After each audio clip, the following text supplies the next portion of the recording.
Rebel Force Radio presents Experimental Unit Clone Force 99. The defective clones with desirable mutations. They call themselves the Bad Batch. The Bad Batch. This is the Bad Batch After Show.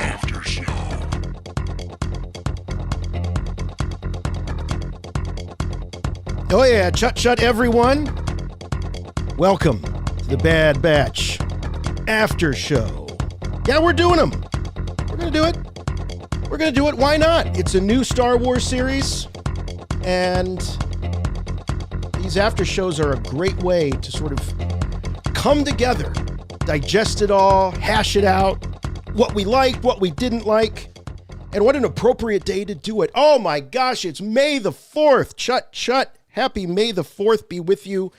One of the things about May the 4th is that when you're a big Star Wars fan, and everybody knows that about you, you kind of feel like you don't want to hog all the attention. Like you want to share the May the 4th with others. But undoubtedly all the text messages come and it's all right. But I have to admit, I was struggling a little bit this year. And I gotta find someone that can help me through this. And you know who that someone is. My good friend and yours from Chicago, Jimmy Mack. Hey, Jason. Hey, Star Wars fans. Welcome to the very first Bad Batch After Show. And, of course, happy Star Wars Day to everyone. May the 4th be with y'all. And may the 4th be with you, Jason. Thank you. And so you've run into some sort of Star Wars Day conundrum that you need community support with. Is that what's going on here? Yeah, I just think it's gone commercial. Like it's all about shopping and pre-sales and online events. Trying to shove products down our throat, and they're just getting away from the real meaning of it all. This has suddenly turned into a Charlie Brown Christmas on me here. I thought we'd talk about a different animated feature tonight. I didn't know start playing the piano. And, let's hear Jason's tale of woe.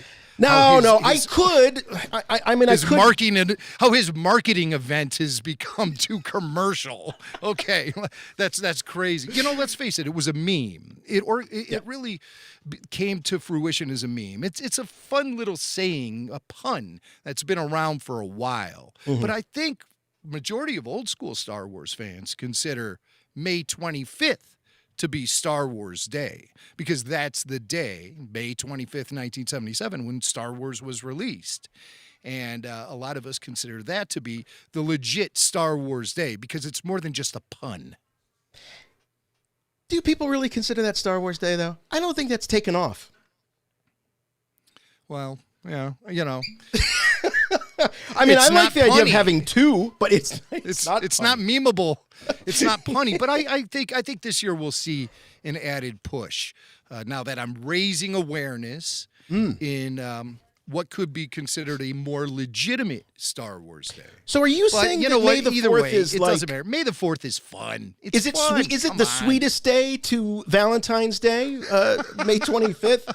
Because we know that was a Hallmark holiday. So what do we call May the 4th? A Hasbro holiday? Maybe.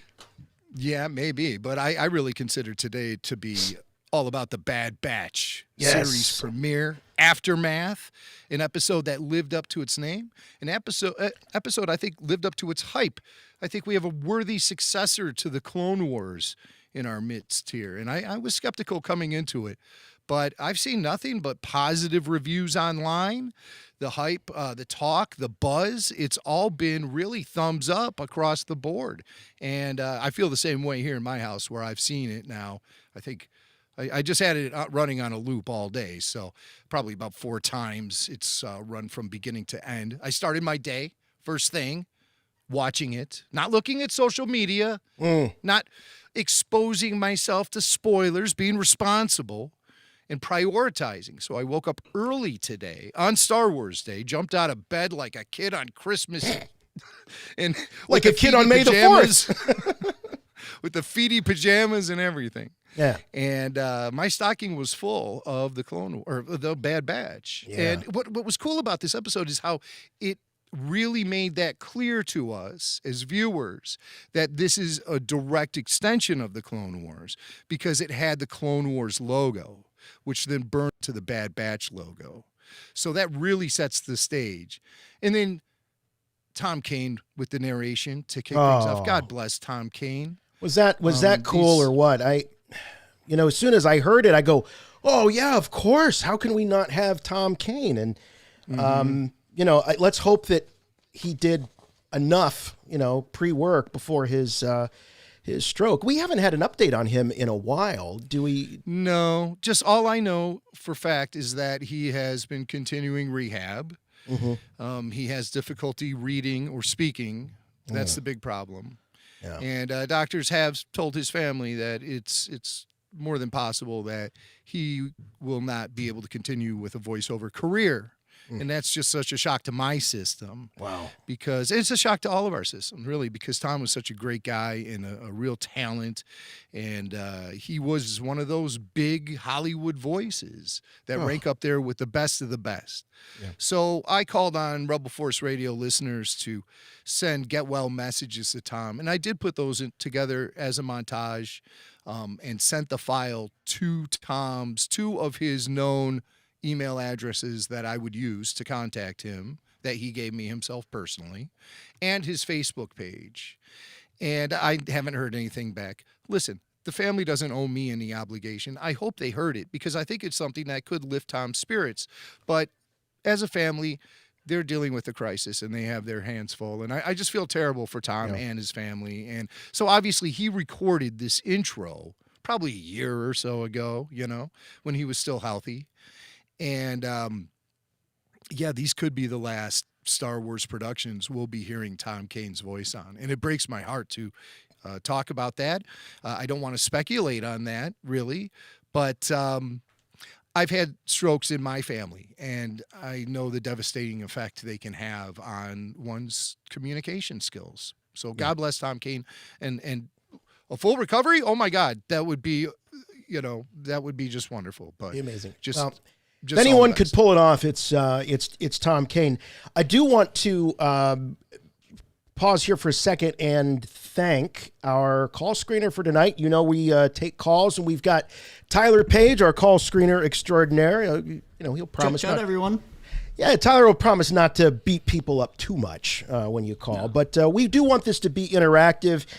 Jim and I are going to rap a little bit, and we might even ask Tyler a question or two, what he thought about the episode. And then we'll open up the phone lines, and we want to hear from you. And none of us have had that much time to digest this. This just went out. Jim, what time did you say that it hit? Well, I don't know. I didn't pull the all-nighter this time. Oh, you just jumped up out of bed. Keeping to their traditional drop schedule, it's usually midnight Pacific on the day of. So this morning at what would have been 2 a.m. my time here in the Central Time Zone, it dropped. I'm assuming. I didn't stay up, but it was there. It was live. It was humming. And emails from Paul Bateman were already in our inbox. So, with him being in the UK 6 hours ahead of me, 5 hours ahead of you, he obviously saw it right when it dropped. So, it probably stuck to that time. I guess I should check out the chat. I want to say hi to everyone who's watching us live on YouTube. Thank you so much for joining us tonight. You guys are the best. And if anyone knows any answers to our questions, don't be shy. Post them up there, and we'll try to respond to any questions you guys might have as well. So it's great to see the chat is active. I'm seeing a lot of familiar faces in there. And like I said, let's get into it. Let's talk Aftermath. Let's do it. All right, let's start with the tail of the tape. We're talking about Season 1, Episode 1, the premiere of the Bad Batch series. And premiered, of course, May the 4th, 2021, with a runtime of 74 minutes, and I loved really every minute of the 74 minutes.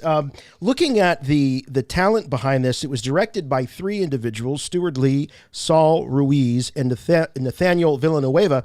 Now, Lee and Ruiz, both of them have worked on the Clone Wars, Rebels, and Resistance. Nathaniel I shouldn't say, just has a credit, but he has a Clone Wars credit to his name. And written by Jennifer Corbett and Dave Filoni. Jennifer Corbett also having worked on Resistance.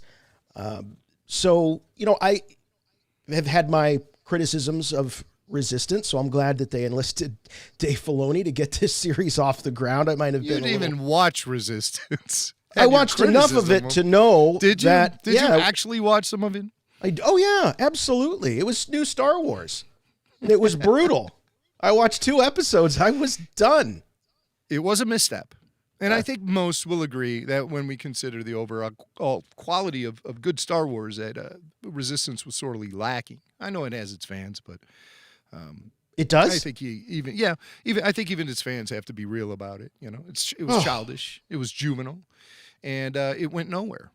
Well, it talked down to the audience terribly, and Star Wars doesn't play down, and I thought that was the biggest problem, but.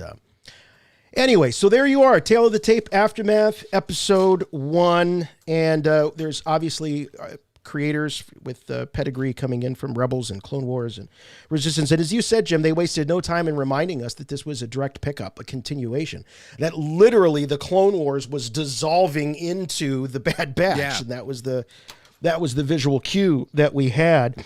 I love it. I want to talk about, the setup and what the state of the galaxy that we see in the immediate aftermath. What a great title for this show. Perfect. Aftermath. The aftermath. And what was really fun was thinking back to all those Clone Wars roundtables where we talked in Clone Wars Declassified, when we would talk about, hey, do you think they'll take this series right into Revenge of the Sith? Can you imagine if we got to see events of Revenge of the Sith animated in this style and showing what's going on the other side of the camera? Well, that's what Aftermath did for us. Well, number one, I love getting alternate perspectives of Order 66 because I'm one of those people who've always been surprised when people would say Order 66 is one of their favorite moments of the Star Wars saga, because I always felt it came up a little short in Revenge of the Sith. It cut away here and there and stuff, and Anakin wiped out the younglings, and we all, what a blast. But I just didn't feel like it was enough. I wanted more Order 66. I want so more. We got that. Yeah, exactly. I felt Anakin, and I was simpatico with that dark side guy, and I wanted more. So we got more in season 7 of the Clone Wars. We obviously saw Order 66 from Ahsoka's perspective and Rex's perspective, which was cool. And in Jedi Fallen Order, Caleb Doom, you see a flashback. He has a flashback to when he was a kid Padawan, and Order 66 goes down, and it's chilling. And now here we are in Bad Batch, seeing a really, really cool moment featuring Caleb Doom, who we know is the dude who will grow up to be the cowboy Jedi. He grows up to be Freddie Prinze Jr. And he was voiced by Freddie Prinze Jr. in this show. And obviously they made him sound really young. I wonder if they're using similar audio AI that they used with Mark Hamill for The Mandalorian. Yeah, I thought it didn't sound much like Freddie Prinze Jr., and I was trying to hear it, and I didn't, you picked it up a little bit, but I thought it was really well, maybe too well disguised. Well, what's interesting is that with Freddie, like Mark, there are plenty of samples, audio samples of his voice from a certain age. And Freddie Prinze Jr. started acting when he was a kid. So there's plenty of audio reference to his voice that they could feed into an AI software and then get Freddie to deliver the lines. And then the AI makes him sound just like he did when he was a young teen. Yeah. I guess. Well, maybe how old would you say Caleb Doom is? I felt he was 13, 14 at the most. At the most. Yeah, right. at the most. I'm thinking more like 12 or 13. Yeah, but he seemed pretty he was precocious, but he was a had badass. Yeah, maybe a little too badass for an 11 or 12-year-old, if that's it. Maybe. Well, I know a lot of badass 12-year-olds. Just through my exploits as a 12-year-old who never grew up. I'm still 12 myself. So I was just thinking about how cool that was, that whole sequence, and seeing the death of Depa. I've always called her Depa Billaba. Billaba, but it's like Blaba or something. Yeah, when the actress said the name, all I heard was Master blah blah blah blah. I mean, it was Depa Billaba. Depa blah blah blah blah. Yeah, that was Archie Punjabi was the voice. Yeah, Depa Billaba, which is a good. That's a good Star Wars name. That's a good Star Wars name. Now, I gotta just throw out and mention that we brought up the Kane and Jarrus thing. This is really the first big, as far as I know, and you guys know I'm not a big reader of the comics or the novels, but as far as I know, this is the biggest break in the new continuity that we have seen. Because this goes against what was, in some ways, what was seen in the Kanan comic book. Mm-hmm. Mm-hmm. So, yeah, I read them. Right. So this utopia that I think a lot of people thought we were going to get when they wiped the slate clean and no more having to worry about continuity issues, here comes the animation world saying, yeah, but it's not real unless I do it. So it's hard because this story is constantly evolving. It's constantly growing. And there are things that happen as you have different programs that jump all over the timeline. Mm. It's going to happen where you're going to be contradicting yourself because you can't sacrifice one story for something that was established on a comic strip 10 years ago. It just boxes you in. It way does, too much. But why didn't they learn their lesson? Why the proclamations that everything is going to just tie in beautifully together, and that's why we're dumping this old canon? And I can't believe it. Because I feel for the people, because I feel like this show, our podcasting careers, was so influenced by that generation that grew up on the EU, and we had great arguments and discussions. So I feel for them that their canon is gone in a way, but it seemed like it was worth it in order to get things to tie in better. And now here we are 10 years later almost, and we're kind of starting in the same boat where it's like, yeah, we really can't box ourselves in with the books and the comics. So, Jason, no canon's ever truly gone. No canon's ever truly gone. And we're seeing this with Star Wars now. I think when they tried to do that, wipe the slate clean and move forward with fresh canon that's all interlocking, I think it would have worked if you were telling a story that was going in a linear fashion. It was going straight ahead. Star Wars is a story that gets told with one piece here in this part of the timeline, then another part 200 years prior in the timeline. You're going to start making the story evolve more and more as all these new additions get piled on. I mean, we just saw, the original trilogy get evolved in a significant fashion with the result of the prequel trilogy. We saw the prequel trilogy evolve in a remarkable fashion via the stories told in the Clone Wars animated series, and so on and so on. And so that's going to happen with all this timeline jumping. It's impossible to tie in all this different canon. Of course it is. Just we've known that, but we've known that for a long time. So I thought, because a lot of people have said, "Oh, Jason, you were the one that said they should wipe the slate clean and start over." But I also said that they should do what Trek did and just make it very clear that the comics and the books are there for entertainment, and unless you see it on the screen, it's not what you would consider, full canon. But anyway, I want to get back to the state of the galaxy. It was what was interesting to me was how quickly it seemed that people like Tarkin were just ready to seize the moment. And it made me wonder if Tarkin knew that Order 66 was coming, knew what Order 66 was. I think there's enough evidence just by how quickly they were able to adapt that suggests that he very well may have known this and would have been that much of an insider to Palpatine. Well, I think this gets explained a little bit in some of the exposition that was happening in the scene in the Bad Batch bunk on Kamino. When who's the smart one? Who's the nerdy smart one? Dick.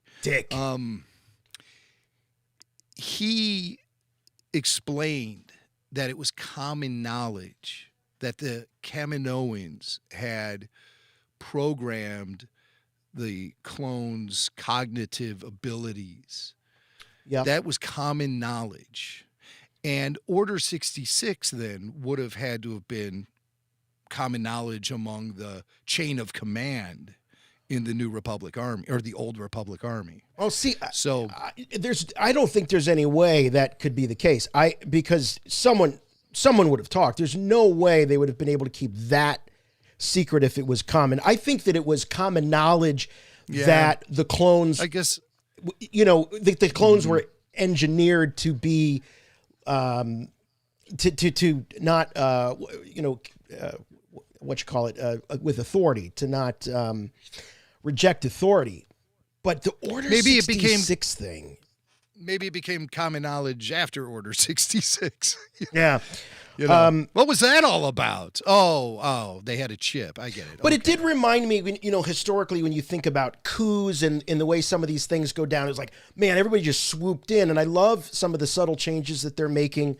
I know that there have been some interviews with some of the creative forces talking about these changes, like just the way that the clone troopers, the way the effect on their voices, it sounds a little bit more like stormtroopers. They're doing away with the individuality. No more wild haircuts. Everybody's very uniform. Everybody's in their shiny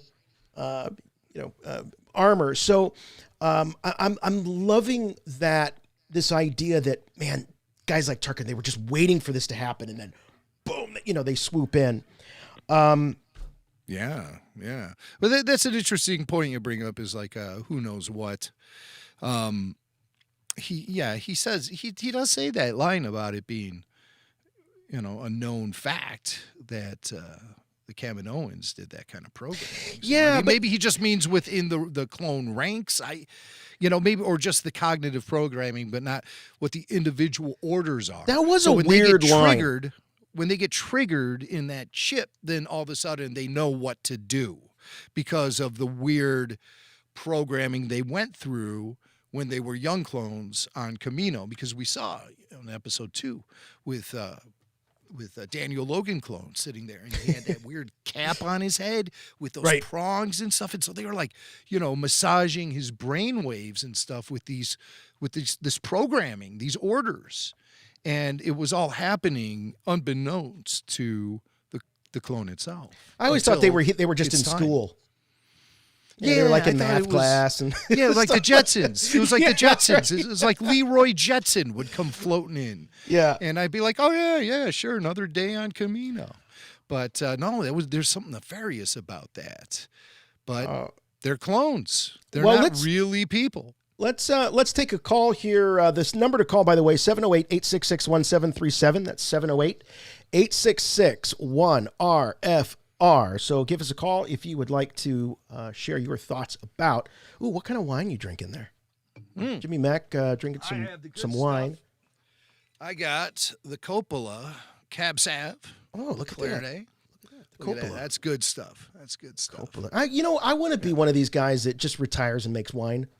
That's what I want to do. Make a bunch of money and then retire and make wine. I'll be happy just to retire and drink wine. Drink the wine. All right, let's go to, Blake from Maryland. Hello, Blake. Hey, Blake. Hello, Blake. You are on with Rebel Force Radio. Hey, shut in the hey, guys. It's Blake from Florida. What's going on? Shut in the hey. All right. I like that. What's going on? Nothing much, guys. It's great to be with you on May the 4th, so May the 4th be with you both. And you. And you. All right. So before I get into my question, I just want to let you know that I was very skeptical going into Bad Batch. I was one of those guys who was like, I liked the Bad Batch from the Clone Wars, but after I saw it, I was like, okay, that was entertaining, but I don't know if I need a series out of this. But I was 10 minutes into it, and I was like, Blake, you dum-dum. Why'd you say Filoni couldn't do this again? He totally did it again. Yeah. It was great. I loved 10 minutes into it, I was like, the animation's apt. I mean, I just rewatched the last arc of Clone Wars with my wife a few days ago, and I even think the animation's got even better, to be honest with you. I was being really picky, and I was going up to the screen, and I wanted to see, is it really as good? Is it really as good? And I couldn't. I was turning the lights on and off, and I was doing all, and I couldn't find any real chinks in the armor. I thought it looked really, really great. I did notice that there seems to be more texture on the skin on their faces, almost leathery. But that could just be the characters that we're watching, especially Hunter. Yeah. And Wrecker. Yeah. The characters are great. The environments almost have in certain scenes, almost had a photorealistic look to them. Yep. Someone who plays a lot of video games, I kind of know what they can do nowadays. And I mean, granted, I was, in my, FedEx delivery truck watching this on an iPhone on my break today. That's the man right there. That is dedication. Oh, that's right. All day, every day, baby. But, no, but no, I mean, it just absolutely beautiful. And what they really nailed, what's going to keep us going now is they really nailed, Star Wars is about, characters and story. The story is great. I'm sure you guys will get into that later with other callers, but I was really worried that the Bad Batch were going to be, one-trick ponies. Every character was just like the stereotypical, this is what they do and that's all they are. But this one episode really showed us that that's not really the case. And my prime example is with Hunter. Mm-hmm. Even when he was talking with Omega, who did not turn out to, personally, I'm sure, again, other people will talk on this later. I'm not trying to take up everyone's time. But Omega, I thought she was a lovable, very sweet character. I'm really looking forward to seeing her arc. Yeah, she's 11, by the way. I called it. She's the 11 of Star Wars. Years old, yeah. No, I mean 11 like Stranger Things 11. She's the 11. Yeah, she's totally really.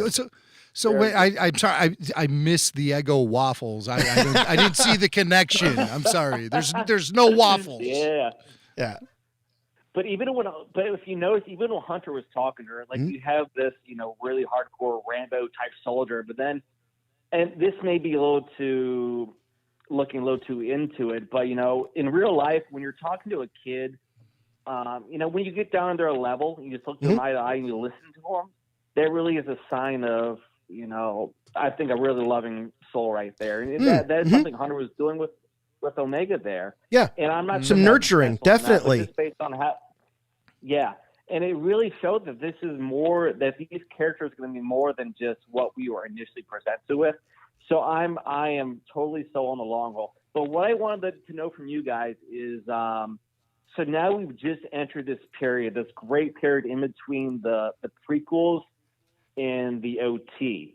And, that's a great period to be exploring right now. I mean, we had a little bit of it in Rebel. I mean, not a little bit, but a whole lot in Rebels and so, which is, but, I really want to know what you guys are going to think now, or what you guys want to see with, character-wise or story-wise, what you want to see right now in this time period. I know what I want to see.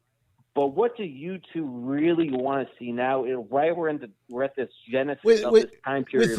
With these characters in particular, or what do we want to see created for us about this time period in the canon? Yeah, I think even beyond the characters, just in this time period, who else would you maybe want to see? Do you think they could do a Mandalorian thing? It will be like, well, Dengar, what's he doing here?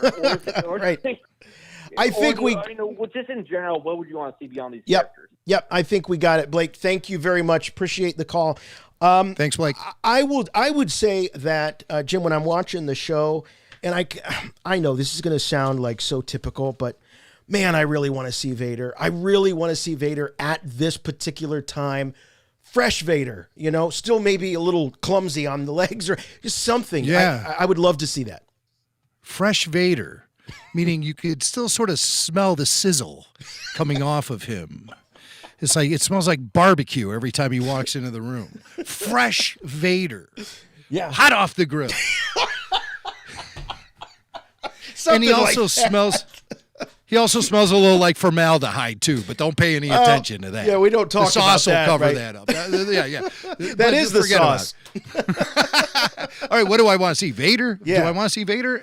I do want to see Vader, and I think we will see Vader because they created a Vader model for the final scene of Clone Wars Season 7 when Vader is investigating that Star Destroyer crash, and he discovers Ahsoka's lightsaber there. That's so right. They've already created the Vader model to fit the Clone Wars / Bad Batch aesthetic. Well, so I think we will see Vader. I think that's a no-brainer. We're seeing Tarkin. We'll see Vader. Vader is Tarkin's lapdog at this time too, right? Because that's the Emperor, yes, yeah, the Which Emperor would be keeps really him down. Good to see. Yeah, So yes. he lets some bureaucratic, snivelly politician guy, step on Vader's throat just for laughs. And Vader has to take it because not only is Vader's Tarkin's dog, but he's the Emperor's dog too. So he's a dog with two masters. Yeah, and he doesn't have another. He doesn't at this point. I mean, let's just take what is presented to us. He doesn't have another Sith apprentice to play Vader off of. So he's going to have Vader slumming it with the politicians. And there's also some people that have kind of read into the Vader character that feel that maybe Palpatine is slightly disappointed in the Vader that he ended up with because he is so limited physically, perhaps. So yeah, that's an interesting relationship that could maybe develop a little bit in this series. Also, something else I'd like to see, a Darth of a different color. I'd like to see Darth Maul return because we really need to fill the void of what happened to Maul at the end of his final showdown with Palpatine. Palpatine imprisoned him. He got out. We know all that stuff. But I want to see a Darth Maul in animation who is still powerful, and we need to understand how he becomes the old master. We have to understand how he had evolved into that loser hiding out on Malachor by himself. So we have to find that out. And I think do we? I think Vader may have imprisoned him there somehow. Oh. So I do want to see that. I've always wanted to see the Vader Maul showdown. Ever since Star Wars Tales had it on their front cover, the Dark Horse comic series, ever since they had that Vader versus Maul. Thanks a lot to Timothy for the super chat. Original recipe. I'm butch. I don't want to butcher your line. Original recipe or extra crispy Vader. I guess he's taking orders. I will take extra crispy with a side of mashed potatoes and coleslaw. So when can we expect that?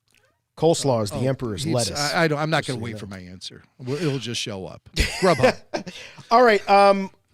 Speaking of character, and I think it was Blake. Brought up this idea of character. Jim, of the Bad Batch, guys. Yeah. Which did you find the most compelling, the most interesting, the one that you liked spending the most time with? Is there one? I liked Hunter. I liked Hunter because he was dealing with a lot of conflict in this episode. And he was clearly displaying a moral edge that the clones, especially Crosshair, don't exhibit. And so I like his leadership. And I'll never forgive myself because when we were talking to D. Bradley Baker last summer, I was comparing Hunter to Tom Cruise's character in Top Gun, but I said Charlie Sheen instead of Tom Cruise, and nobody corrected me. You just left me to hang out there and drive. You always say this, and it's true because you delight in it so much. You just love it. I'm just not listening half the time. Well, thanks. That's even worse. That's a worse answer. No. God, I would have rather you were doing it on purpose. Wait a minute though. I thought you were citing Charlie Sheen as Charlie Sheen from the Hot Shots movies, because I think he does. I think that's what happened. I think he does. I think that's what happened. I'm holding up the 6-inch the Black Series figure. Look at that. Just Jason's holding up the action figure of Hunter, and I just hear him saying, winning, tiger blood, winning. There's a little bit of that going on.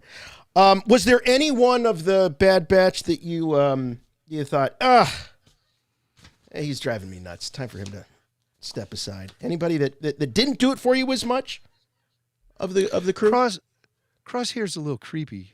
He's a creepy guy. And so they're playing up on that, and letting him slip over to the enemy. So we knew the Bad Batch numbered in 5, and we always assumed Crosshair was among the ranks.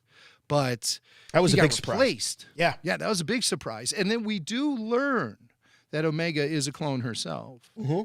And I thought it was interesting she was wearing the same head decorations that Nala it wasn't Lama Su. No, it was Nala Se. Nala.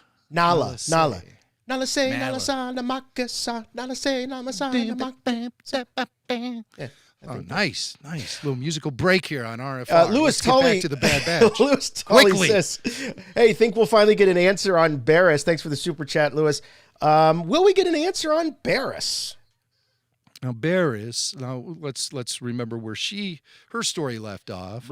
She was imprisoned, right? Following the events of the Ahsoka trial. Didn't they use her corpse to attract Kanan? Was that Barriss? I think that was Luminara, which was her master. Okay. Yeah, I get. Yeah. I think super chat. Remind me. Does anybody remember? Yeah, not super chat. Whose corpse was it that they used in that very dark arc where Kanan was attracted to the Jedi corpse? You nailed it, Jason. Couldn't figure the lookout. What? Oh, I don't think he's talking about someone else.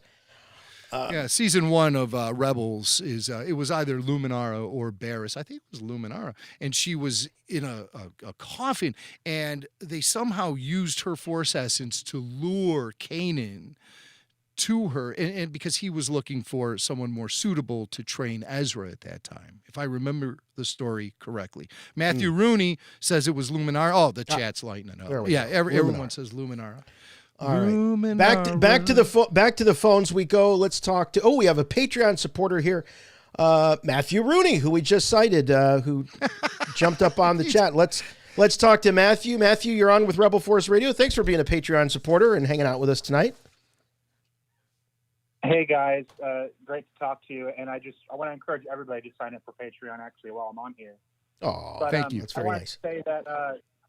What do you like best about it, Matthew? All kinds of extra content. Well, I'm really enjoying going back through the declassified Clone Wars episodes right now, but also just it's a very convenient way to get a feed of all the stuff that you guys put out there. I get it all in one place, and I can listen to everything very easily, and it's very inexpensive too. So hopefully people decide to make the jump and to support you guys what you do. Awesome. Appreciate that, man. So I really love the show. It's fantastic. I mean, it was so theatrical. I felt like I was watching a film. I wish I could have seen it in a movie theater. I wanted to, ask. I know we're still on the first episode, but I think there's a lot of potential to go a lot of directions with the series and to bring in a lot of characters, especially since it's being produced and created by Filoni. We already saw that the Bad Batch met up with Saw Gerrera, who goes on to join the Rebel Alliance, and I wonder if the Bad Batch will meet other founders of the Rebel Alliance. In some of the novels that were written, we saw, they talked about Bail Organa meeting up with Ahsoka. who we know joins the Rebel Alliance. And of course, there's Princess Leia. Hera as well as another Filoni character who we don't know when she joined the Rebel Alliance, but I think it was also pretty early on. So I think there's a lot of potential. And of course, we see Kane in here, who's in the Rebel series. So I just, while I was watching, I was just thinking about all the possibilities of people that they could introduce. And obviously, you still want to focus on the main characters and not bring in too much too fast. But if they really are going to go multiple seasons, which it seems like they are based on what you guys had said before about Piner doing so many scores. So, I mean, what do you guys think? Would you like to see some of those things? Are there things that you'd rather not see because you'd rather it be saved for live action? And again, thanks for all of you do. Thanks for all that you do. Oh, thank you, Matthew. Thanks, Matthew, appreciate it, and thanks for the shout out about the Patreon subscription. So I think that by having that title treatment at the top, showing Caleb/Kanan. This is Filoni saying this is the Filoniverse. It's all going to be happening in here. So I think all that stuff is fair game, and I say bring it on. And there's obviously timeline issues in the sense that we can't see some of these characters because we're talking very, very early, and this is within hours, a few days of the Empire becoming the Galactic Empire. But I was thinking, Jim, like, wow, okay, now we're in Star Wars now, animated Star Wars, where Luke and Leia have both been born. It's all this stuff is like playing in my head about, constantly the context of where we're at. Yeah, and you have to maintain that. But as we've seen with something like Order 66, the same story could be told from many different angles. So that's the tightrope walk that has to happen. But I don't think that action is going to edge out live action from covering significant events that happen in Star Wars history and vice versa. I think a reasonable balance in the Force will be found, and it'll work. They'll find their groove. We were talking earlier in the show about how they just wiped the slate clean and they wanted everything to connect, and then they started swimming and realized that it was choppy waters to swim in. And I think the entire organization took a step back and said, hey, how do we refocus ourselves? How do we make this work best for ourselves and our fans? And that's what I think we're seeing come to fruition after some growing pains along the way for Star Wars. I just have my fingers crossed. We're always rooting for Star Wars to succeed, so that's what I hope happens. And that's, I don't think you're going to see a situation where one element boxes out another element from telling a piece of the story. No, and it's really helpful now that Dave is working in both worlds, the animated stuff and the live action. So he's got, it's not like he's only got one part of that pie, to play with. He can dabble back and forth. David Fieldsend, thanks for the super chat, asks or says, I was waiting for Omega to have her Grogu moment at the end and float Crosshair. Is she Force sensitive? I was actually looking for her to have her 11 moment, like with the Demogorgon, and throw Crosshair into the wall. It wasn't quite that dramatic, but certainly did display some prowess, though, with a blaster. So it seems like this is going to be a slow burn. But Jim, one thing that she revealed is that she may be able to see the future. She says to Crosshair, I know what you're going to do, and I don't blame you. And she pats him because clearly Crosshair didn't have the same immunity to the, that his other Clone Force 99s had. She could have just been being very perceptive and picking up on the situation with him. They seem to have a bond, a chemistry between the two of them. So I have to admit that didn't really jump out at me as being particularly Force sensitive. I was expecting something bigger. When she walked into the cockpit at the end and they're flying through hyperspace, I was expecting something to reveal itself to us about this kid. Because I'm like Hunter. I look at the kid and go, there's something about this kid. But I can't put my finger on it.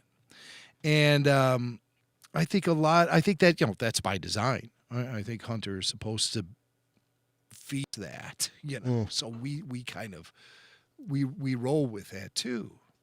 There's just something eating away at me about this kid. And of course, the online chatter is all about clone of Palpatine. Over and over again. Yeah. Palpatine. I could say it. Clone of Palpatine. So I think that's a possibility, but we'll just have to see. We'll have to see. Yeah. Did anybody go and rewatch the trailer after seeing this episode? Because I think things will be put in greater context if we watch that trailer. Once again, should we do it? Can we do it? Is that something we can do on the fly? I don't mean to put you on the spot like that. Well, I would. Everything's going so well. I'll tell you what. I'm going to watch it on my phone while we take our next call. Let's do that. Let's talk to Chris from, it's bandwidth, folks. You just want to. Chris from Missouri on the line, and Chris wants to talk about the Kaminoans. Hello, Chris. Chud. Hey. Chut. Hi. Yeah. So I got. First off, I'm a long-time listener, first-time caller. So I just want to thank you guys. We'll ring the bell. Ring. So yeah, I wanted to talk conspiracy theories because the Kaminoans are clearly up to something. Yeah. Well. And I have two notes that I wanted to bring up. First, regarding Omega, I know you're just talking about her. So we know that the Bad Batch, with the exception of Echo, were experiments by the Kaminoans. And it's insinuated that Omega is a continuation of that experiment. Mm-hmm. She's the fifth. Mm-hmm. So her name, Omega, means the last. Right. And then you have, at the end, you have Nala Se keeping the door open for them to leave because Omega is with them. So the Kaminoans have plans for Omega. She's the last of the group. My suspicion is that she is actually the culmination of all of the all of the clones' different abilities. And they're going to use her in some way later. Say she has a chip. Okay, so, all right, this is interesting, because I was trying to figure out what the connection is between... She seems very attached to the Bad Batch. Hunter in particular, but I think that is because Hunter is the leader, and Hunter seems to be the most, I don't know, human or, perhaps nurturing. He gets her, right? So I'm trying to figure out what the connection is, but I like this thought that she is a culmination. Maybe she is the best of all of them. So she's a great shot. She's super smart. She, is a good leader. I think that's what essentially Hunter's skill is, and I think he's a tracker. He can sense like radiation and different things. Okay, yeah. We don't see the brute strength necessarily, but nonetheless, we could assume that it's there if she's sharing the DNA. So I like that. I think that's pretty cool. There's some really wild theories out there about her, saying that this is the way that they're going to retcon Rey, that this is they're going to trace some lineage. Could Omega be Rey's grandmother? Could she be? Yeah, there's talk about that. There's talk about could she be? I doubt that she's connected to the Palpatine clone, simply because the Kaminoans are using her, and it seems to be that they're almost against the Empire in their they're after their own gain in this, not necessarily on the Empire's side, because Tarkin wants to get rid of them. But there is a possibility. So, in that last conversation between Nala Se and Lama Su, Lama Su doesn't seem to know that Nala Se was the reason that they got away. Yes, well, so there could be some. Nala Se is doing her own thing. Yeah, I think that's just I think Nala Se has kind of got maybe a little maternal attachment going on to, or with Omega, that there's some attachment there. I don't see the Kaminoans being really much more than just they're looking out for their own interests. They see this big government contract coming to an end. I mean, that's what it is. Yeah. And so I keep trying to figure out, like, how would Omega be sort of an insurance policy, just in case things went south with the Republic? Was she created? They clearly don't want her to be. They want to keep her under wraps. They didn't just give her up to the imps. So I mean, there's definitely something going on, but I'm just not quite sure that they have any kind of like galactic takeover aspirations or anything like that. I think that it's a little bit. I think it's financial for Lama Su, and I think for Nala Se, it's more attachment. You know, there's something though. Agreed. Well, but about they the also, kid. They also are among the few people that worked directly with Count Dooku and knew who he was. Right. Yes. So they have more pieces than most anyone else in the galaxy at that moment. You're saying more pieces to the puzzle? Like they figured it out? They know what's going on? Yeah, possibly. But Dooku, I mean, it's not like Dooku was, he wasn't secretive. He was out in the open. He was sort of a politician and noble. I mean, yes, his Sith allegiance was not public knowledge, but I don't think that they knew let's split hairs. I don't think they knew Darth Tyrannus. They certainly knew Dooku, but I don't think they knew Darth Tyrannus.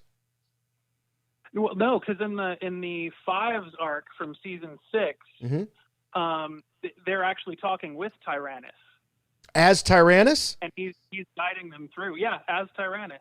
Oh, well, now, so much for what I know. Like Tyrannus' identity as Count Dooku was hidden from them. That's possible. All right, you're blowing my mind here, Chris. You're blowing my mind. Got to do a rewatch of that show. Yeah.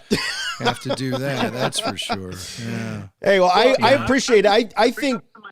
Yeah. Thanks, buddy. I think that it's the Kaminoans are definitely ones to watch in this. I mean, they're the parents, I guess, in a large sense of the clones.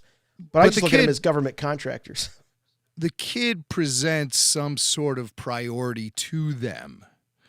The kid is something special to them because upon learning that Omega had left with the Bad Batch, Lama Su expressed immediate concern. This is a dicey situation now. We got to watch this carefully. Mm-hmm. And they didn't want to reveal the disappearance of that clone to the Empire, right? Yeah. Is that what you took out of that? Or were they talking about the Bad Batch escaping? What is the thing that the Kaminoans want to cover up from the Empire? They clearly do not trust Tarkin. No. That's obvious. No. It's all of a sudden the contract is null and void because there's a new government in town and all that. And they've been in business for a while now, keep in mind. Yes. So, decades. Yeah. Yeah. So you have to wonder what they were. I mean, there's nervous. I felt a nervous nature from Lama Su in that moment. So why? What's important about the kid? That's Dean brings up a good point here on the chat. He says, I think the Kaminoans should be worried the way Tarkin treats them is chilling. Pray it's not a repeat of Geonosis. And maybe they're aware of what's going on with the Geonosians.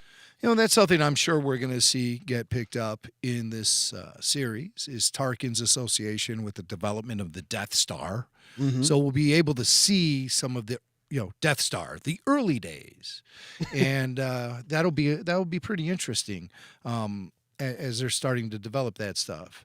And I hope Tarkin remains the consistent thorn in the side for the Bad Batch throughout the entire series. I want to see a lot of Tarkin. Stephen Stanton always brings it, and it's just we're getting the Tarkin that I just really love. Just cold, unemotional, calculating, evil, and someone with an agenda that gets gradually revealed. What's his hang up with clones? I mean, what can we infer from him having a problem with clones? Well, I think that he's a bit of a bean counter. I think he likes the idea of traditional military and recruited military. And maybe, I mean, if I'm Tarkin and I am looking at clones and I'm seeing how easy it was for Palpatine to create an army that with the flip of a switch and one transmission could turn them against the people that they fought and died for years in battle, arm in arms. I'm not going to want that. I'm not going to, because that could be used against me. Right. So self-preservation. It could be self-preservation. John Patrick, super chat, $5. Thank you very much. He says, the Kaminoan who kept the door open at the end really stuck her neck out for Omega. Hello. Oh, well, thank you very much. Also, Chris with a super chat. May the 4th be with you, Jimmy and Jason. Thank you for doing after shows. Well, you're very welcome, and thank you for the super chat. We appreciate that. Let's see if we can get a couple more calls in here. Let's go with, all the way from Ontario. Let's talk to Brendan. He wants to talk about how Echo recognized Tarkin. Brendan, hello. Hello. So Echo recognized Tarkin. He had his number.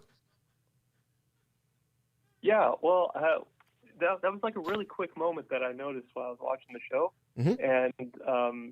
And you blink and you miss it, and there's a line about it, and then it's kind of over. But it also made me realize just how much this show ties back into all the way, I guess that's season 3 of the Clone Wars, right? And then it got me thinking, okay, well, Echo and Fives were both ARC troopers, and so they knew each other. And then, of course, Echo went his way, and then we saw what happened with Fives when he was figuring out all the Order 66 stuff, right? Mm-hmm. And then Rex was tied up into that, too. Right. And then, of course, with the finale, Rex said, hey, find Five to Ahsoka, right? And we just saw in the trailer for Bad Batch that they are going to meet up with Rex.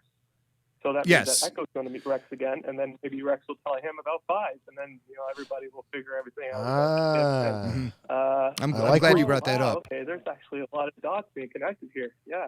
Mm-hmm. Yeah, that's great, Brandon. That's really good. Talk about that a little bit. Yeah. Well, I don't think we need to. You just did it really well. You connected those dots. I think that it's absolutely something that we'll see unfold. I think bringing Rex in is sort of that connection, who watched all that stuff go down and is also an he resisted. He was a clone. He was not unaffected by Order 66, but he sure gave it a good try. He was then surgically modified. And what's his status? He's obviously an outlaw.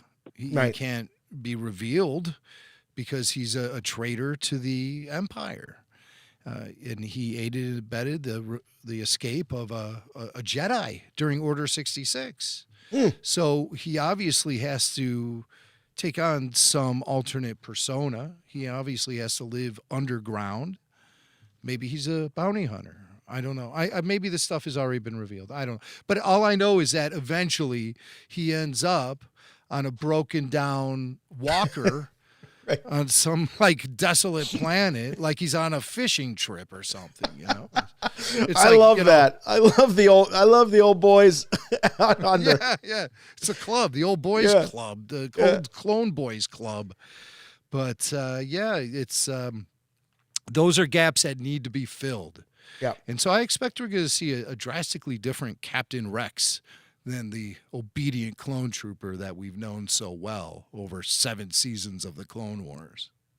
All right, we're going to go all the way to Australia. Daniel is calling from Australia. Daniel, Welcome to Rebel Force Radio. Great to have you. And chat, boys, and may the Force be with you. May the Force be with you. Hey, I want to ask you a question about Omega first. I may have identified the accent of the actress Michelle Ang.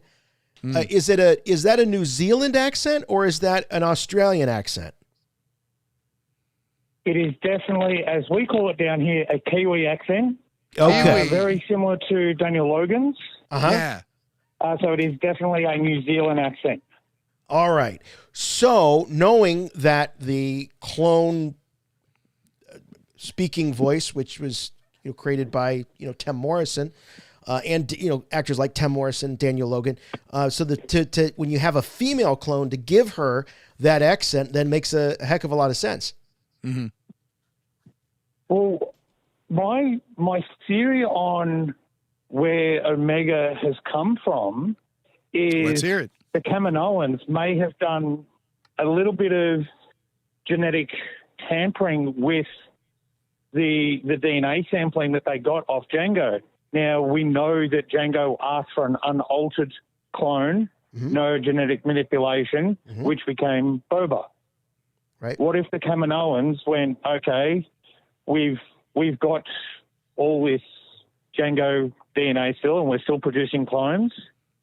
Instead of producing an XY clone, being male, a double X clone for a male, we'll make it an XY, make it a female clone. It is still a clone of Jango, but instead of being a male clone like all the other clones, it is a female clone, but using the genetic template of Jango. Sister. So, Boba Fett has a twin sister. Boba. Yeah. Yeah. So Omega would be a sister to all the clones. Omega. Huh. That's interesting. Yeah. So maybe we're over. What I like about your theory, Daniel, is that maybe we're overcomplicating it. We're looking at this to be a clone of Snoke and Palpatine, or it's going to figure into all of that. And maybe the most obvious answer is the answer. Yeah, she's a clone of Jango, like all the other ones are. She happens to be the last one, the final one. She is genetically manipulated, though, and enhanced to have certain skills and abilities. To be a part of the Bad Batch. Because she is the last and the fifth member of the Bad Batch. Well, now the fourth, she is now the fifth because Echo is still there, but she is now replacing Crosshairs as a member of the Bad Batch. Right. Yeah. And by the way, I expected to find her, okay, they're going to write this precocious kid who's good at everything, and it's going to really annoy me. And I really liked her, and I was buying into the relationship that was developing between her and Hunter, and her and Wrecker too. I mean, I like it. It's what's that? I have a confession. Uh-oh. Jimmy Mack has a confession. Daniel, brace yourself. I felt emotional when she lost her little droid friend, when that droid got blasted. And I could tell there was a tightness between the two of them, and I felt bad for her. That right? Yeah. AT12379467112. Whatever his name was. Yeah. Just went Single on. tear. That was like a Spaceballs joke. That was sad because it was a little bit that droid name. But you're right. I mean, they blew it away right in front of her, and we know that she's leading a pretty lonely life there in that lab, and that was probably her only friend. I mean, that is sad. It's real that's sad. why she's so desperate to connect with the Bad Batch, is because she sees them as freaks, just like she sees herself as a freak. Right. She figures, I love the cafeteria scene with the bullying and all of that, and the guy walks by like more like the Sad Batch. Hey, Daniel, thanks so much. Please call again, and we love our Australian listeners, and so great to have you join us from so far away.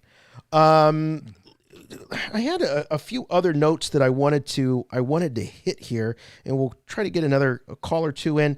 I thought that the scene with in the mess hall was great.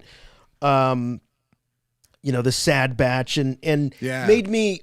You would think on one level that these guys would be the bullies, in a way, like because they're so good and they're but they're the ones that are like you were saying, they're the ones that are considered the freaks. They're the ones that are considered impure and all of that. And you get a sense like with Hunter, he's trying to pull him back. No, you don't. We don't fight back. These are our brothers. I mean, he doesn't say those words, but that's sort of the sense that I got, this code, this honor. But it was really great then to see them unleashed and Wrecker, doing what he loves to do, which we know is what? Is punch things. Yeah. I'll punch you, Swank. As soon as the show's over, I'm going to celebrate by pounding you into the ground. It's just what I do. It's just what I do. I make pancake swank. Just pound you into the ground. Boom!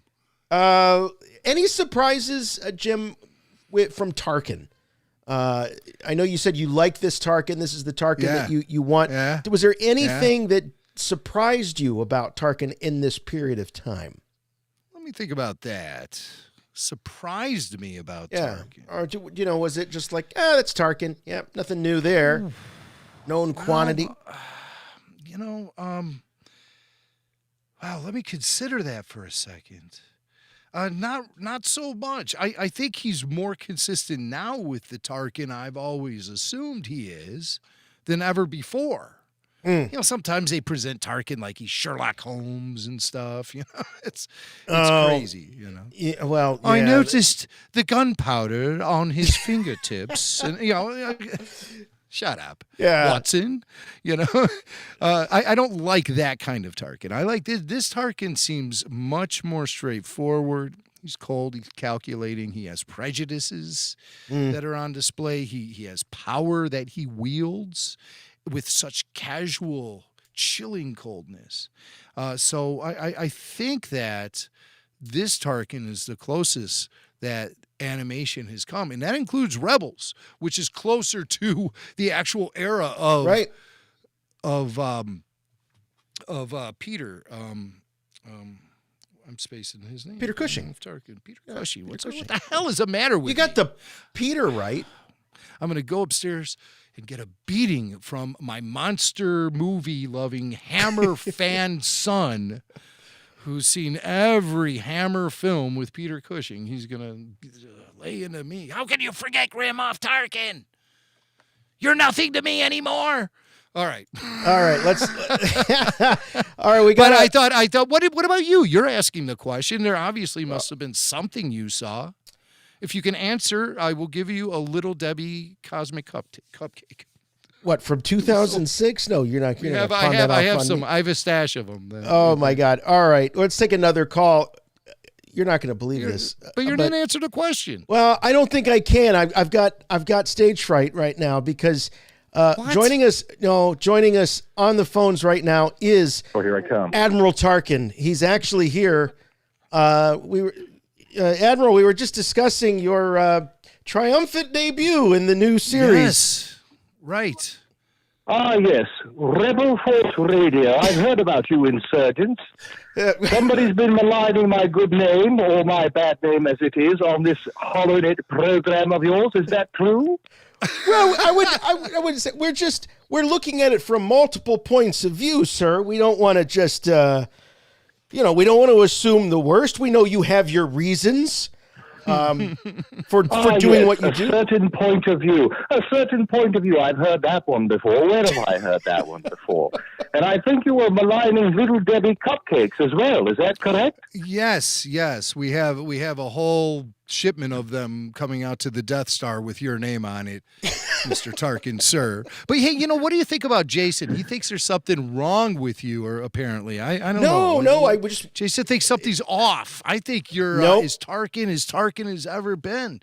And Jason, weird. No, not at all. I was saying, did anything surprise you about Tarkin? And what surprised you? I just how in the know he seems to be. That's the thing that surprised me the most was how, as a fan, you think about that connection between Vader, Palpatine. He was his right arm, he was his right hand.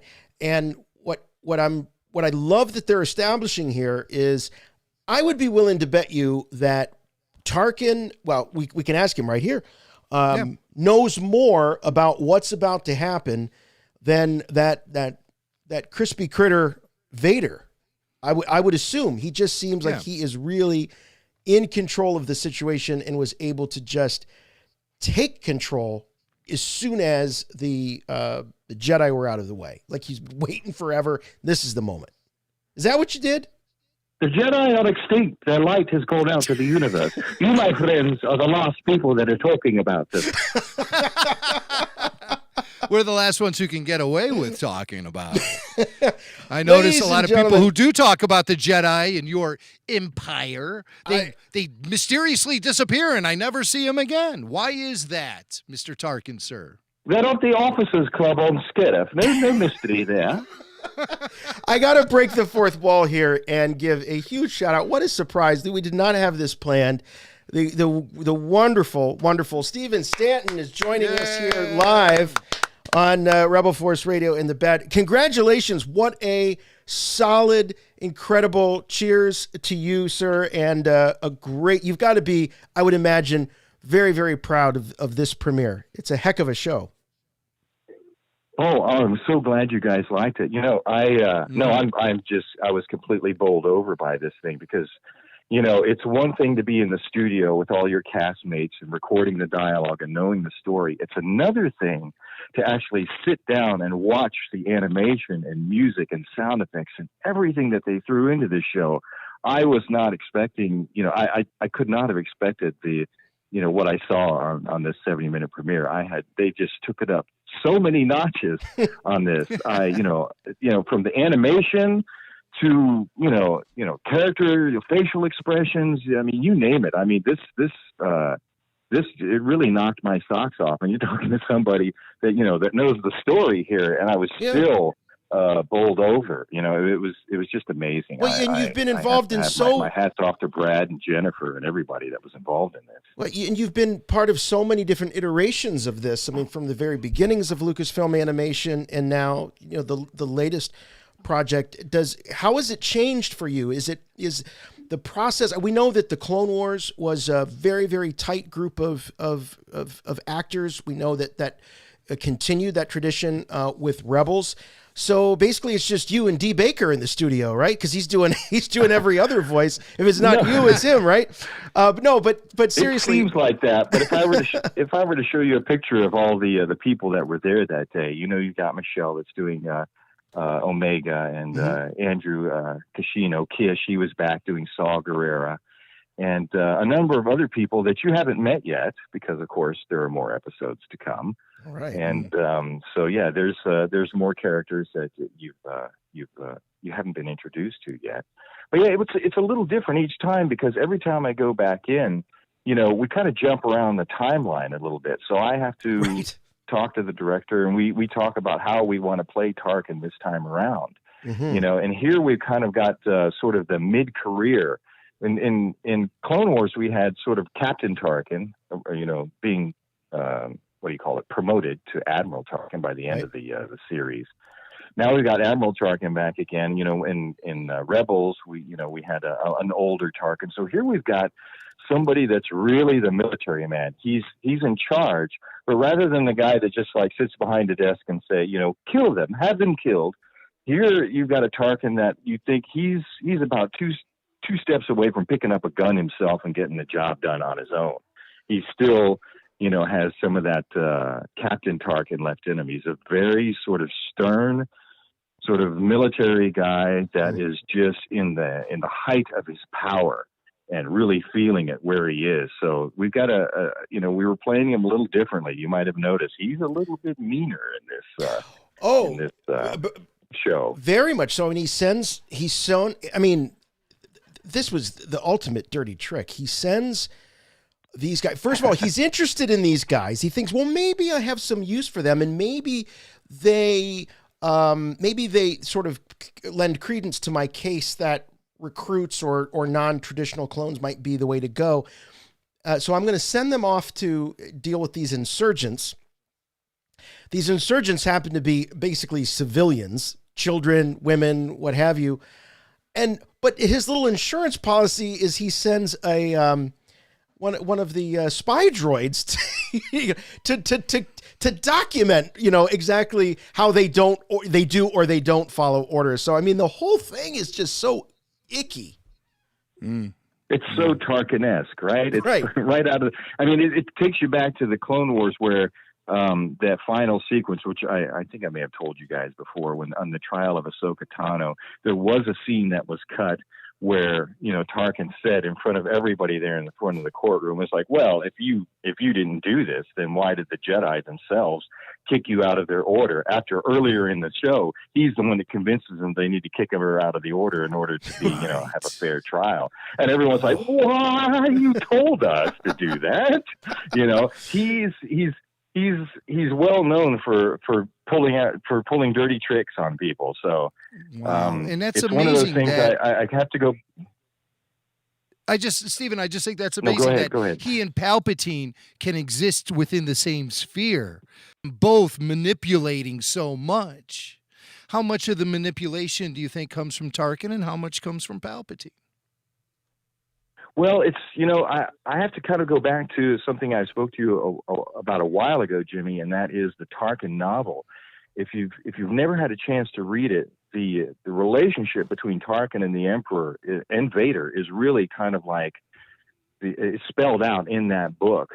Where Tarkin his quest for power is really all about him. It's like, what do I have to do, given my upbringing and where I came from, in order to, have the power that I want to be where I want to be in the whole structure of this empire.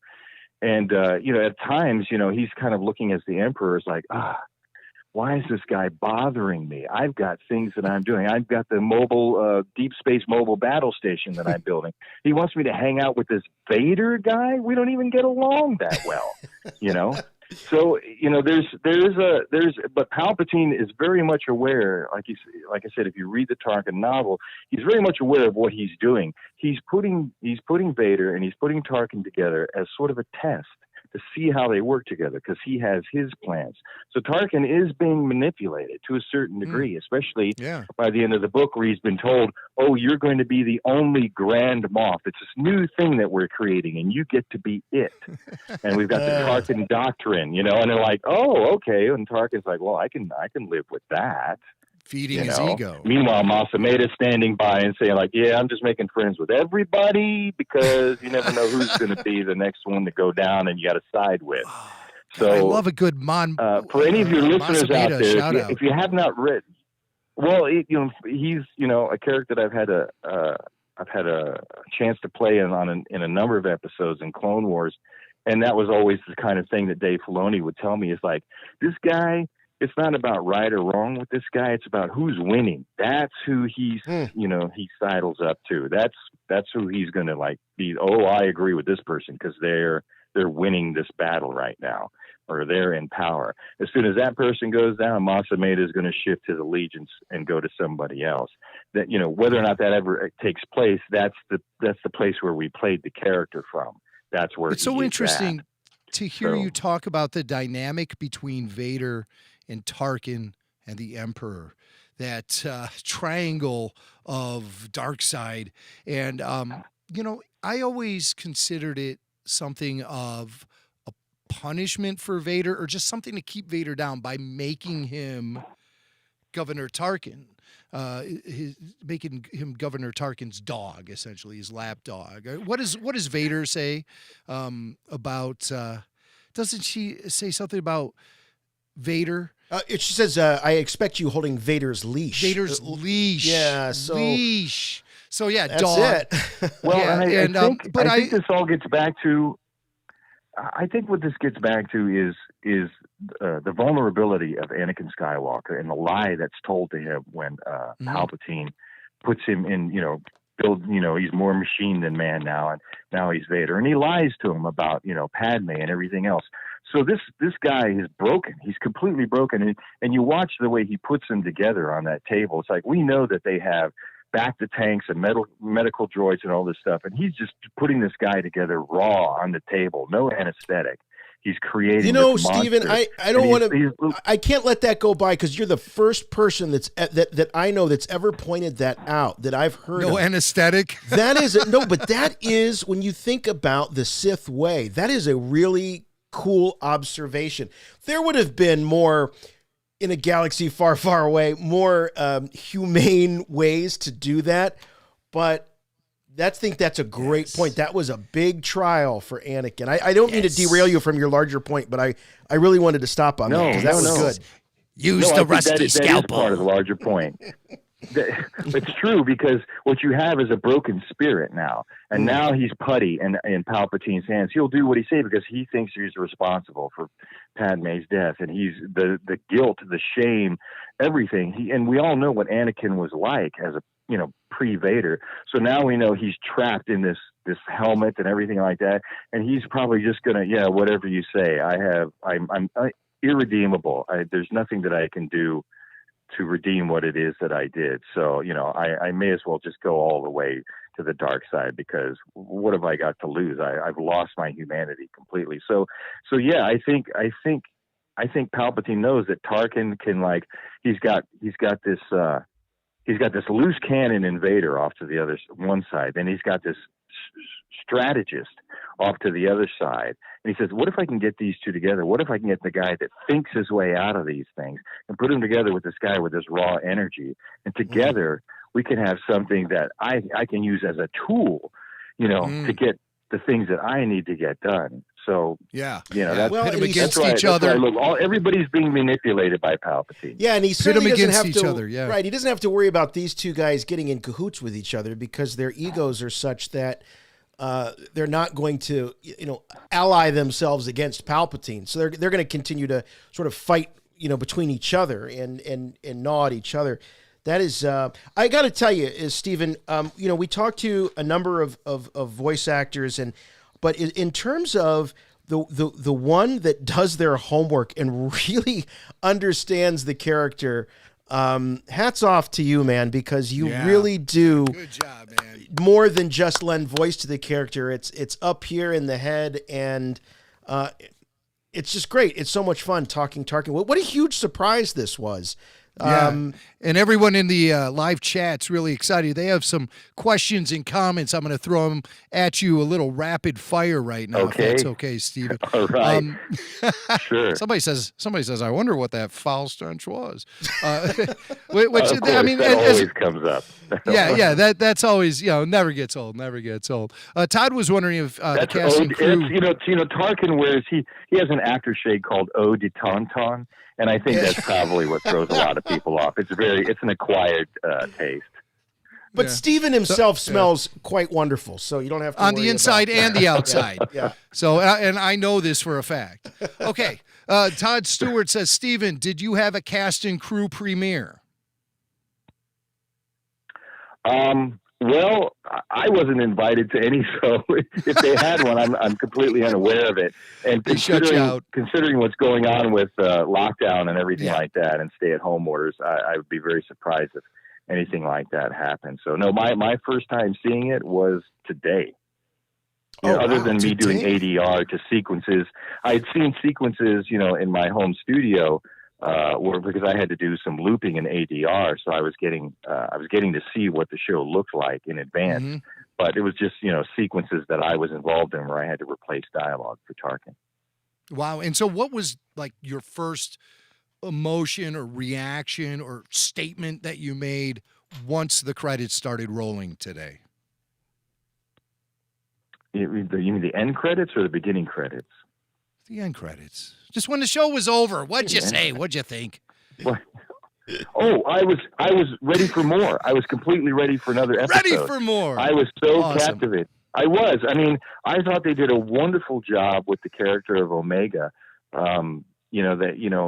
Everyone's always a little nervous when there's a child character being introduced because, just like with Snips. Like, how is this going to go? I thought they made her so charming and so likable, and you could see she puts the Bad Batch guys kind of like they don't even know how to deal with somebody like that, And now she's one of their They're own. like, well, okay, yeah, So I think there's some good stuff, headed our way. But yeah, when the credits rolled, I was ready for another episode. I'm glad there's another one. You and me both, pal. You and me both. And I was really impressed by just the avalanche of positive reaction to the premiere episode online, amongst our friends, amongst my family members. It was just like positive across the board. And that's a good feeling as a Star Wars fan. It must be a great feeling as someone who is actively involved with the creation of this show. Well, one of the things that really, I thought they did a great job with was, Dee Baker's been doing these characters for a long time. And I thought in this particular series and this premiere, I thought they let Dee really just develop his character so well that you forgot that there was one person doing all these different voices. Absolutely. I mean, Hunter and Wrecker, and I was laughing so much at some of the stuff that Wrecker was doing, and I think Hunter's definitely going to be a fan favorite. But I think even though we all know the Bad Batch, I don't think we knew them as well as we do after today's premiere. I think the combined advanced animation that they've done, which really lets you show facial expressions in a way that we haven't seen in our Star Wars stuff up to this point, that combined with Dee's acting abilities. If that man doesn't get nominated for an Emmy this time around, I don't know what's wrong with our industry. Yeah. We're right. Start that push. Start the campaign now. John Patrick in the chat says, great job, Stephen. Excellent performance. Indiana Trekker 26 says, you were outstanding, Stephen. Joe Dallas says, yay, Stephen. Let's see if we got any questions in here for Mr. Stanton. A lot of love, of course. A lot of love coming for you, our old friend here on RFR, Stephen Stanton. But here, ask Stephen. Well, it was nice to be asked back to be a part of this show. I had no idea. You never know when your characters or what characters. They could have called and said, "Hey, would you mind? Meeber Gascon's going to be in an episode of this."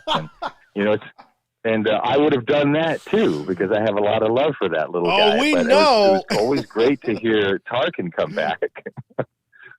Matthew in the chat says, "Ask Stephen, how involved is Dave Filoni?" That's hard for me to say because when somebody is supervising, a lot of times you don't see them at the sessions, but you don't know what's going on behind the scenes. I mean, whether or not how much he's involved in rewrites, and it was just like with George Lucas. George Lucas was never at the Clone Wars sessions, but we all know that he had he was very much involved in all the episodes. So I'm presuming Dave is just as much involved. As much time as he can spare nowadays on this show, considering all the different animated projects that are out there. He's got a lot of, he's got a lot of things he's juggling to keep going here. They got so much stuff in the works. But you still recognize his stench when you were brought on board. Dave Filoni does not have a stench. No, we know he smells like wolves. Come on, he smells like wolves. He smells like wolves in goalie gear. Here's an interesting question. I've never noticed that. Here's an interesting question from Troy. He is wondering, and just say yes or no. Any voices we'll recognize from any Hollywood actors, leading Hollywood actors, name actors we would know coming to the show? And Freddie Prinze Jr. doesn't count. Possibly. Good answer. It's possible. You learned that from Mark Hamill. You learned from the best. That's right. It's possible. That might have my version, though. Possibly. Possibly. That works. C. Jonah Abbott says, Mr. Stanton, how do you go about mimicking voices so impeccably? You've done it with Tarkin many times and with Ben Kenobi. What's your process? Is there a Tarkin warm-up?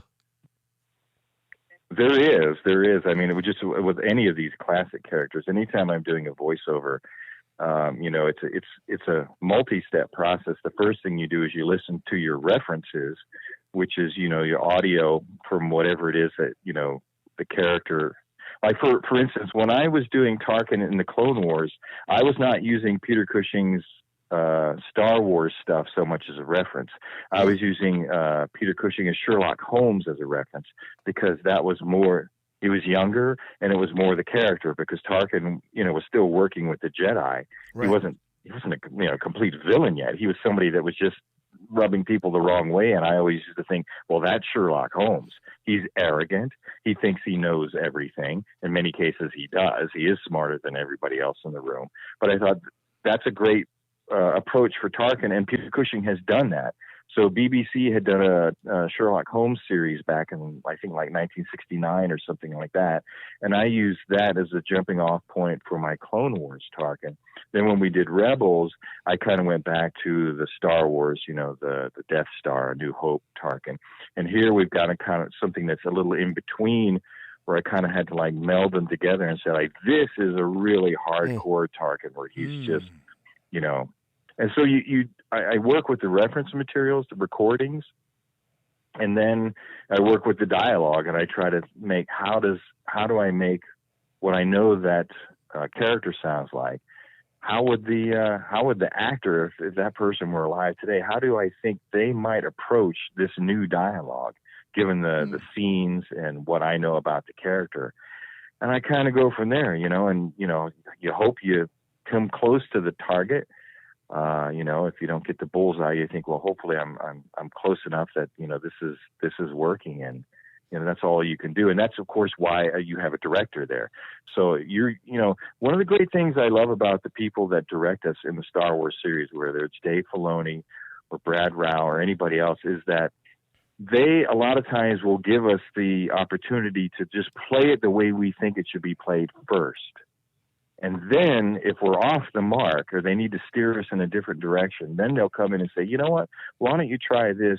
Here's really what we think, is going on in this scene.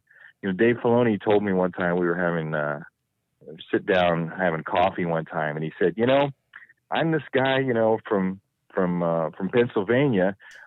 All my experiences growing up affect what I think and feel and about these characters. So he says, you may come up with something that I would never think of based on your experiences growing up as just a human person. Sure. And then taking the character into consideration. So he says, I don't like to give actors line readings. I don't like to tell you how to play the scene, because I want to hear what you want to do first, because it may be something I didn't think of, and it could be absolutely awesome. And if it's not, I'll tell you.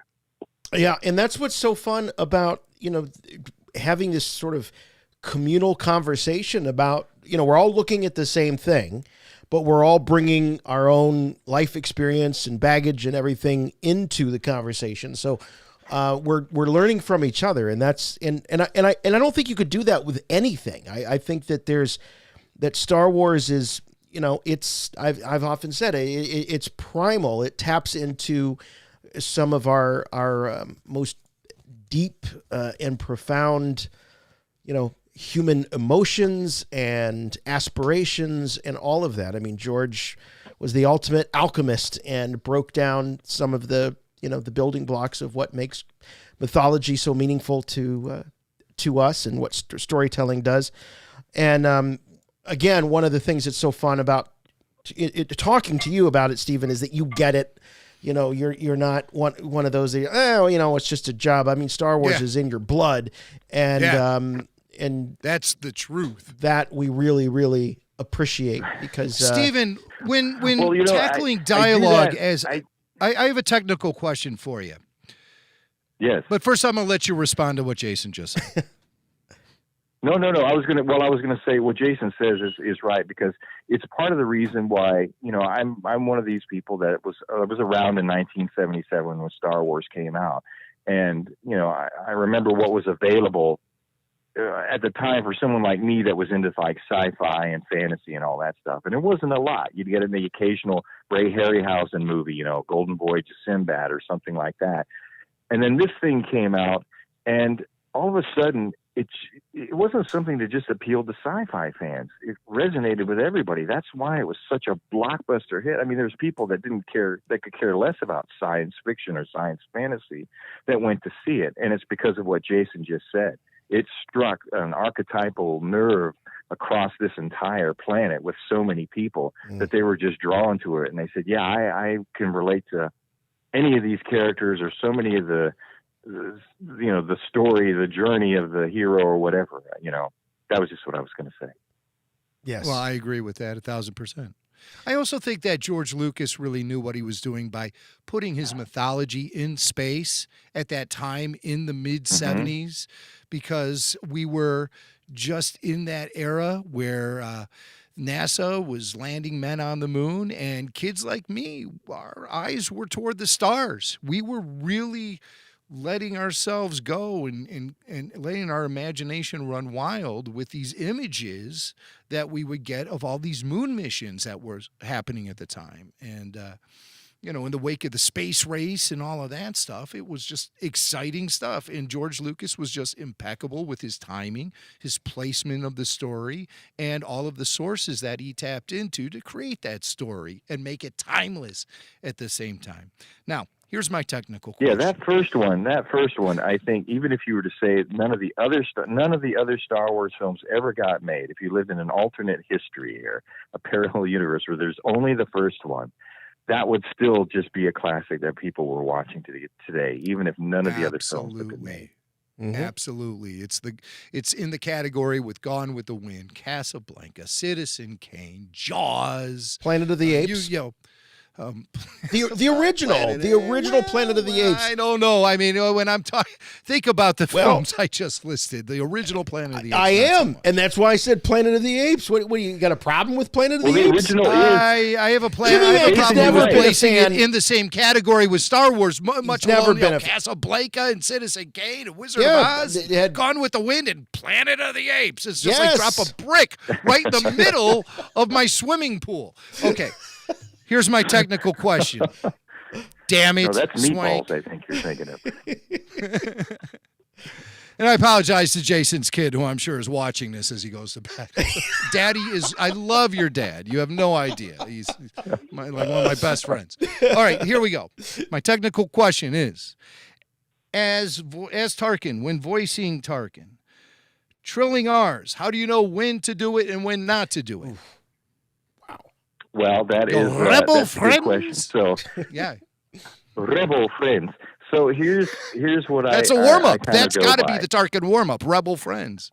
Rebel Friends. It has to be. Well, anytime you're going to, like, recently, for instance, I did a Looney Tunes cartoon where I had to do the voice of Pete Puma, who's a very well-known character from back in the day that was voiced by Stan Freberg.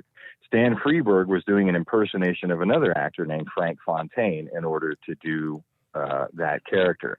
So he was studying, like, how did the original guy do it? How did he talk? And so how do I pick that up and make that work?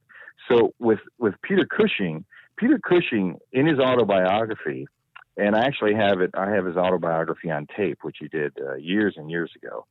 He talks about how he had he didn't have a very high class way of talking. When he went to acting school, he says the headmaster at the acting school said, "Get out and come back when you learn how to speak." Wow. And Peter Cushing. He said right, yes. He said he didn't speak the way he said. Here's the way he says it on the book on tape. He says he went to the acting school and said, "I want to be on a stage," like that. So very working class accent. So yeah, very much so. And so he, the secretary of the school, I believe it was, sort of like befriended him and said, you need to really work on your diction, your elocution, all this kind of stuff. So he said he would walk around, the park doing, how now, brown cow, and all this sort of thing. And people would look at him very strangely. So he developed this way of speaking so he could go to acting school. So this isn't a natural speech pattern for him. It was something that he developed and maintained and explored over the years. So he's inconsistent sometimes. So depending on when you roll the R's is very much dependent on a couple of things. What are the words or consonants that are coming before or after the R? And there's sometimes, if you watch the original film, where he'll say the word rebel, and it's just rebel, and it's not rebel. I know. Yep. He's not consistent. That's why I asked. How do you know? So that's I know. So that's why I try the lines out, and if they sound right, then I roll the R's, and if it doesn't sound right, then I don't do it. And it's very much in line with, when we did Star Wars Rebels, I went in there and they had a big chart on the first day. They had already been shooting episodes, and there was a big chart up against the wall, and it had the pronunciation for all the new things that were in this show, Lothal and all this kind of stuff. And it showed, like, here's the pronunciation guide. I even took a picture of it and posted it a long time ago. And a lot of times when new actors would come in and they would mispronounce something, we would talk about it, and they would say, well, you know, and Dave Filoni would always bring up, well, you know, this is the way George looks at it, you know.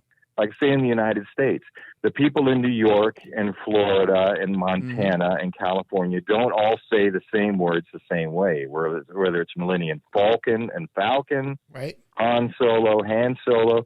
So there's a little bit of leeway. It's allowing people to just say things the way they naturally would, depending on where they're from, you know, geographically in the real world that we live in, and letting that kind of like flow over into the Star Wars world. So I kind of do that with Peter Cushing as well.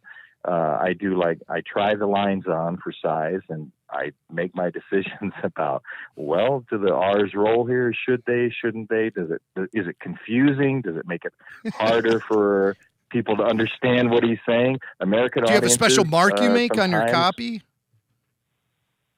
Oh, I mark my copy so marked up. I mean, it looks like, you know, the code book out of, you know, World War II or something like that. Oh, I'd love to see one. I know you can't full show of notes us. and like. No, but the same thing when we were doing when I was doing Ben Kenobi for Star Wars Rebels, I specifically was looking at the scenes where Alec Guinness was sitting on the log as the Force Ghost talking to Luke about, you know, certain point of view. I said, this is a very father-son type of scene. I said, this is where I felt that scene needed to go before he got into his fight with Maul. And so I based a lot of what I did in that show off of that sequence, and not some of the stuff earlier from A New Hope. I wanted to go in a different direction with it. And, you know, of course, Dave Filoni was there to, like, you know, help. You know, he's the director, so he's steering me in the right direction. If we didn't go in the right direction, he would tell me, try this, try that. And of course, they rewrote things all the time. But, you know, Alec Guinness, it was the same thing. It's like, you've got to decide, you know, when to push certain things and when to pull back on them and just kind of let it flow out. It's voice matches it's very tricky, because at a certain point the character kind of takes over for you, and the lines come out in a way because you have no control over it, because, like, this is what this character would do or say, this is how they would say it, and it's like you can't veer from that a lot of times because it just doesn't work. Yeah, you can't be so technical about it, right? You can't be so technical that the emotion of the line or the scene doesn't come through, because you're worried about, you know, is this a rolling R versus a regular rolling R. Stephen, you know, exactly. A lot of people in our chat, if I could just say this, a lot of people in our chat are showing a lot of love for one of your more maligned characters from the Clone Wars. A lot of love for this. Meeber Gaskin. Which one? Meeber Gaskin, and I think unfairly maligned too, because I just recently watched those episodes. I thought they were fascinating, really interesting stuff. Kind of, you know, off the wall, no doubt about it. I think he's sort of the plankton of the Star Wars universe. The plankton of the Star Wars universe. But Meeber Gaskin, I've always said, you know, Stephen, to detractors of that character, I've said, lay off the gas. Gun. Lay off the gas. That's a Rebel Force Radio bumper sticker for sure. But, you know, one of the great things about that episode arc is that that's where we meet Gregor. Yes. The clone Gregor. Right. And, you know, his story, we only know his story from the end, and then from there, and then we also know a little bit from Rebels, where he ended up. But we don't know what happened in between. So there's still a story to be told there. And I thought D. Baker did an incredible job with Gregor in that show. We had so much fun working on that. Well, there were so few people involved in it. It was just really, it was a chance. It was me. It was Ben Diskin, who's also in Bad Batch, playing the medical droid that we saw in the premiere episode. I think his name is AZ, and then there's a really long numerical string that comes after his name. Poor AZ. And then it was right. It was the two of us and D. Baker, and that was pretty much it in this huge room. And so, you know, when you have so few characters, we get so much dialogue. We had such a great chance to explore those characters. I mean, I don't have a problem with people, having, not liking me for Gascon. He's either your cup of tea or not. I had a great time doing him, and I had a great time working with Dee on that whole transformation of this guy who was very timid and had no confidence, and how they helped him remember who he was as this, clone commando. And, he got his groove back, right? And by the end of the show, he's knocking off clankers left and right. It's like, I remember how much I hated these guys, Yeah. So it was a lot of fun to work with Dee on that particular episode, and also to work with Ben, who's got great comedic timing. His character Whack was the perfect, it was like, Laurel and Hardy, these two guys. I don't know which one was more clueless than the other. They both were pretty clueless. I need to go back and revisit that. I was probably unnecessarily harsh about it, and I probably would look at it maybe a little bit differently. And you are also the first Star Wars character to in an authorized piece to sing. Weren't you? You were the singing Death Star droid. Yeah. What do you mean is AP5 singing out in space? Yes. Yeah. Well, I think I may have been. I'm certainly not the first Star Wars character to sing, because we've heard characters sing in Return of the Jedi. Yeah. Oh, right. But that's true. I may be the first droid to sing a song, and it's one of those things where you get the script, and you're sitting at home and reading it, and then you get to the passage that says AP5 breaks into song, or AP5 singing, and I'm like, "God, I can't be serious about that." And then I go to the session, and Dave Filoni is directing, and I said, "So, do you really want me to sing?" He's like, "Yeah, why not?" And I'm like, "Okay," because they had no guide track. Yeah. There was no, when I work for Disney, a lot of times, if they have a song in mind, you get a guide track, and you can practice, and here's the lyrics, here's the sheet music, if you know how to read sheet music, which I don't really. But this was just kind of like, just make up a song here on the set in front of everybody, and have fun with it, right? Have fun with it. That means you do all the work. Yeah, well, here's the thing, though. So I didn't know. We tried it in different ways. We tried soft. We tried one where I kind of belted it out, a la Ethel Merman, Broadway style. And then Kevin Kiner and his team do this incredible thing where they just compose music to what I kind of did out there. And I'm like, oh, my God, they made me look so good. But it was really, their expertise in musical composition that really made that. So what you're saying is the lyrics came first, right? That was really it, and then the lyrics came first. Brent Friedman wrote that. There's actually a couple of extra lines of lyrics in there that they ended up cutting out. Well, I want the extended version for too long. Yeah, I demand the extended remix version. Move over, Bernie Taupin. Too. Well, and I want the hot dub mix. I want all the mixes. Well, then we'll release that when we do AP5's Christmas album. We got some Christmas carols we can sing. We'll put that on there. All right, I'm not going to forget that.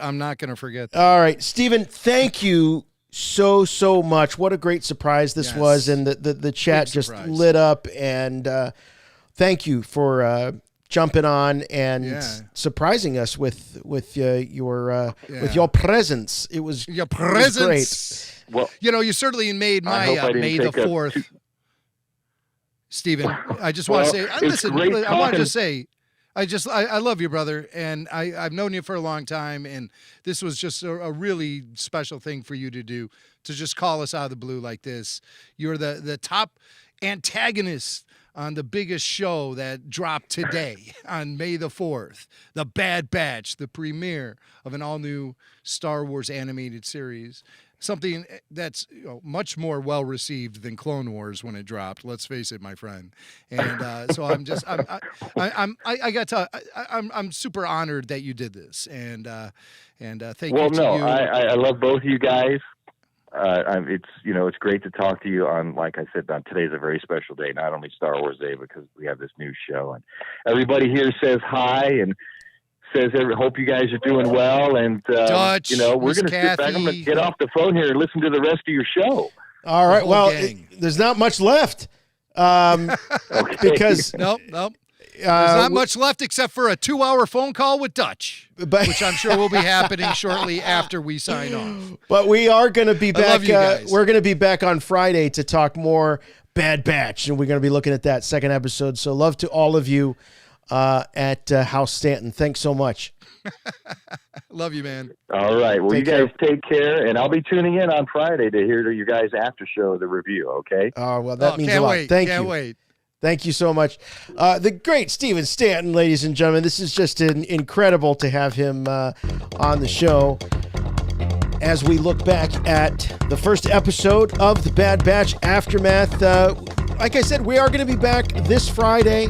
So if you're listening to the show live, we will return for another Bad Batch after show, looking at the second episode. And then we will continue this on Friday nights at 8 o'clock Eastern time to break it all down. We can't always guarantee a big guest like Stephen Stanton. That just was serendipitous and a total surprise. But we will guarantee great conversation and great analysis and, of course, your phone calls. So thank you, everybody who is in the queue. We didn't get to you. We hope we can get to you on Friday here on Rebel Force Radio and our look at the Bad Batch, each and every episode with the Rebel Force Radio after show. Yes. Jim, any final thoughts here to share about Bad Batch Episode 1, Season 1? Wow, Jason, Bad Batch, Aftermath, what a great kickoff to a Star Wars animated series.